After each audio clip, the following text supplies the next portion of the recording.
Les enfants sont généralement considérés comme doux, adorables et innocents, et la plupart du temps, ils le sont vraiment. Cependant, il y a des exceptions à cette règle, car il existe sur la planète certains enfants et adolescents réputés si dangereux que vous ne voudriez pour rien au monde les approcher. Préparez-vous à rester bouche bée en apprenant ce que ces enfants à l'air si innocents ont fait. Voici les 10 enfants les plus dangereux du monde. N'hésitez pas à liker la vidéo si elle vous plaît, et si vous êtes nouveau sur la chaîne, n'oubliez pas de vous abonner et d'activer la notification pour ne rater aucune de nos prochaines vidéos. On commence.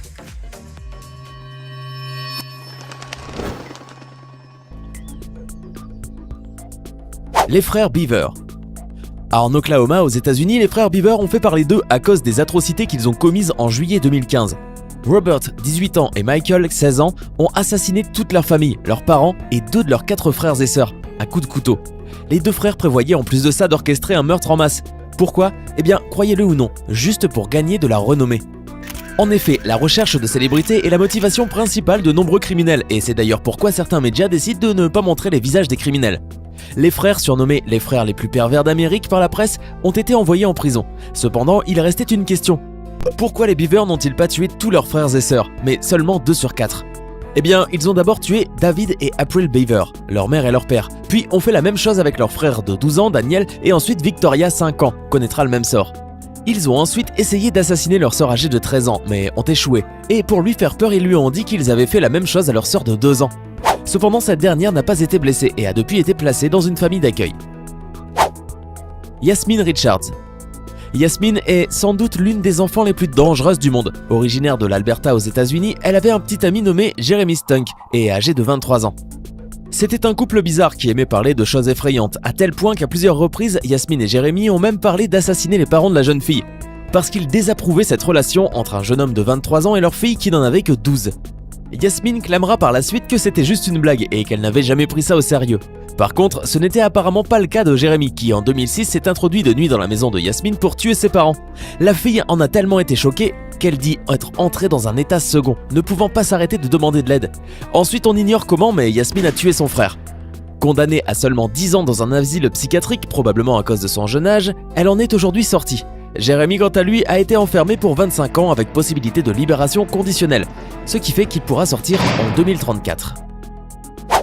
Shirley Wolf et Cindy Collier. Un jour comme les autres, 2 filles, Shirley 14 ans et Cindy 15 ans, ont décidé d'aller frapper à la porte de Hannah Brackett, une vieille femme de 85 ans.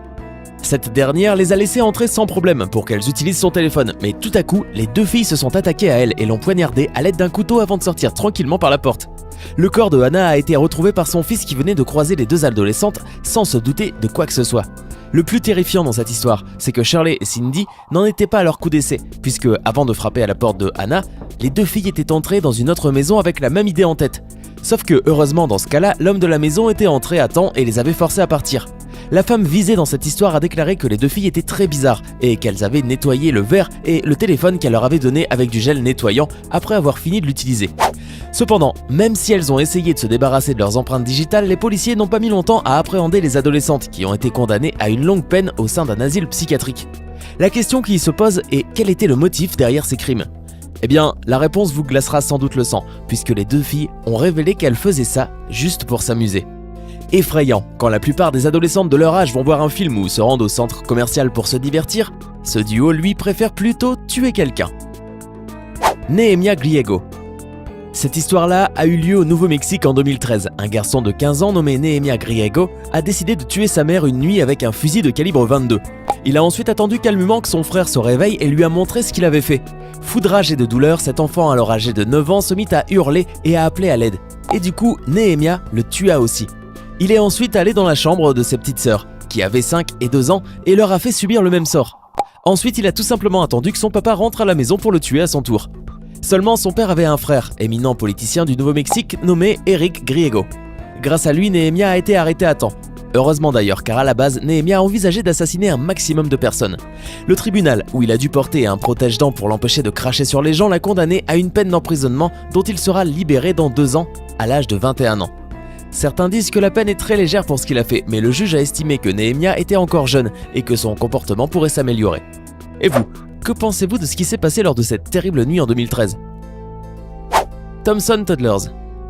À la fin de l'année 2015, une femme du Texas aux États-Unis nommée Raquel Thompson et son petit ami ont décidé de sortir acheter une pizza à emporter.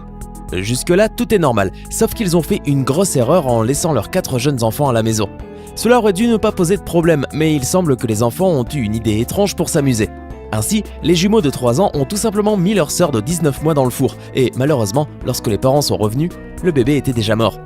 L'un des petits raconta qu'il avait mis sa sœur dans le four pendant que son frère l'allumait. Bien sûr, elle ne savait pas ce qu'il faisait et n'ont fait face à aucune accusation. Il n'en a pas été de même pour les parents qui ont été jugés coupables d'avoir laissé des enfants seuls à la maison sans surveillance. Tous les enfants de cette famille, dont l'aîné qui n'avait que 5 ans et qui dormait pendant les faits, ont été placés en famille d'accueil. À la suite de ce drame, certaines personnes ont estimé que même les tout-petits devraient faire face à la justice dans des cas similaires. Et vous, qu'est-ce que vous en pensez? Kees Frontalic. La plupart des jeunes adultes de 19 ans désirent posséder un nouvel ordinateur ou le dernier iPhone, à l'exception peut-être de Kees Frontalic, qui lui ne cessait de réclamer à sa mère un pistolet. Cette dernière le lui refusait systématiquement, même devant l'argument premier de son fils qui disait vouloir protéger sa sœur de 4 ans, Sabrina. Une raison qui se révéla d'ailleurs totalement fausse, et vous comprendrez pourquoi quand je vous raconterai la suite de cette histoire. En effet, en mars 2009, Keith a emmené sa sœur Sabrina au sous-sol et lui a ôté la vie à l'aide d'un couteau. Condamné à 40 ans de prison pour ce crime, le garçon décrira les détails de l'assassinat au tribunal, et certains sont très sordides. Il racontera entre autres comment sa sœur criait et le suppliait de s'arrêter pendant qu'il lui disait « Désolé mais je dois faire ça ». Keith dira ensuite vouloir juste purger sa peine. Quoi dire d'autre de toute façon puisqu'il ne pourra sortir de prison qu'en 2051 minimum. Morgan Jaser et Anissa Weier. Parfois, certaines histoires d'horreur fictives peuvent tourner en un vrai cauchemar. Pour preuve, en 2014, 2 filles de 12 ans ont défrayé la chronique. Morgan et Anissa, originaires de Wisconsin aux États-Unis, ont passé une année complète à planifier un sacrifice humain dans l'espoir de plaire au personnage de fiction Slender Man. Ce plan, elles le mettront à exécution un samedi en convainquant l'une de leurs camarades de classe, Peyton le teniste, de les accompagner dans les bois où elles tenteront de la tuer avec un couteau. Pendant qu'elles avaient fini le travail, les 2 filles sont parties laissant le corps de Peyton sur place. Cependant, la victime a survécu et a miraculeusement été capable de ramper jusqu'à une maison pour demander de l'aide. Elle a ensuite été hospitalisée pendant quelques jours et heureusement s'est rétablie complètement. Par la suite, le créateur de Slender Man a présenté ses excuses quant à ce qui s'est passé et a versé des indemnités à la jeune victime. En ce qui concerne Morgan et Anissa, elles ont été condamnées dans un premier temps à de la prison, avant de faire appel et d'écoper de 25 ans dans une maison de santé mentale. Une décision finale qui n'a pas été du goût de tout le monde, car certains pensaient qu'elle méritait la prison à vie. Que pensez-vous de cet événement fou partant d'une fausse histoire effrayante et qui se transforme en réalité? En tout cas, une chose est certaine, Morgan et Anissa sont des enfants très dangereuses. La fille A. Le 1er juin 2004, une fille qui ne peut être légalement désignée que sous le nom de la fille A pris la vie de son camarade de classe. Dans une école primaire de Sasebo au Japon, la fillette de 11 ans a poignardé Satomi Matori, qui avait également 11 ans comme elle à l'époque. Cette fille est un mystère, car compte tenu de son jeune âge et selon la loi japonaise, elle ne pouvait pas être photographiée ni son identité révélée. Cependant, nous ne sommes pas au Japon, donc je peux vous dire que son nom est en fait Natsume, et que c'est un enseignant qui a découvert ce qu'elle a fait avant de l'emmener à un poste de police où elle a passé la nuit à dire tout en pleurant qu'elle était tellement désolée. Mais pourquoi une fille si innocente avait-elle fait ça? Eh bien apparemment, juste parce que Satomi l'avait surnommé un petit bonhomme, en faisant référence à son poids. Croyez-le ou non, la fille n'a juste été condamnée qu'à 2 ans dans un centre de santé mentale. Du coup, ce cas devrait faire réfléchir les autorités japonaises et peut-être leur faire baisser l'âge de la responsabilité pénale. Mais bon, je ne suis pas un expert en la matière. Et vous?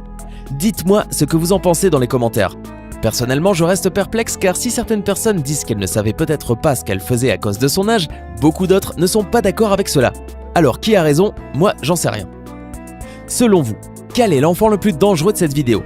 Shirley et Cindy, dont l'histoire est flippante, passant devant le fils de leur victime comme si de rien n'était, ou encore effaçant leurs empreintes digitales pensant ne jamais se prendre?